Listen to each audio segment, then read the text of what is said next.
നിസ്കാരത്തിന് വലിയൊരു പ്രത്യേകത ഉണ്ട്. എന്താണെന്നറിയോ?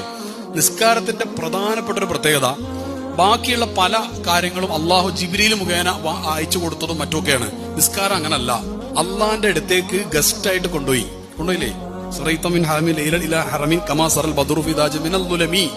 അപ്പൊ അങ്ങോട്ട് കൊണ്ടുപോയിട്ട് സമ്മാനമായിട്ട് കൊടുത്തതാണിത്. അങ്ങോട്ട് വിളിച്ചുകൊണ്ടുപോയിട്ട്, അതായത് ഈ സിദ്റത്തുൽ കടന്നു പോയിട്ട് അപ്പുറത്ത് ചെന്നിട്ട് അള്ളാനെ നേരെ കണ്ടിട്ട് അള്ളാന്റെ സമക്ഷത്തിൽ നിന്ന് സമ്മാനമായിട്ട് കൊടുത്ത് പറഞ്ഞയച്ചതാണ് നിസ്കാരം.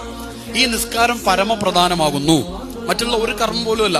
മറ്റുള്ള പല കാര്യങ്ങൾ ഒരു അർത്ഥത്തിൽ പറഞ്ഞാൽ പിന്നെ അൺകണ്ടീഷണലി നിർബന്ധമില്ല. ഹജ്ജ് നിർബന്ധമുള്ളത് അതിന് ആവതുള്ള ആൾക്കാണ്. നോമ്പ് നിർബന്ധമുള്ളത് അതിനുള്ള ആഫിയത്തുള്ള ആൾക്കാണ്. സക്കാത്ത് അതിന്റെ ആൾക്കാർ. അതിന്റെ ഓരോന്നിനും ഓരോ കണ്ടീഷൻസ് ഉണ്ട്. അൺകണ്ടീഷണലി ഒരാൾക്ക് നിർബന്ധമാകുന്ന കാര്യമാണെന്ത്? നിസ്കാരം.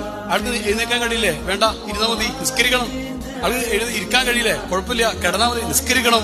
കണ്ണു മാത്രമേ ചലിക്കുന്നുള്ളൂ, കുഴപ്പമില്ല, നിസ്കരിക്കണം.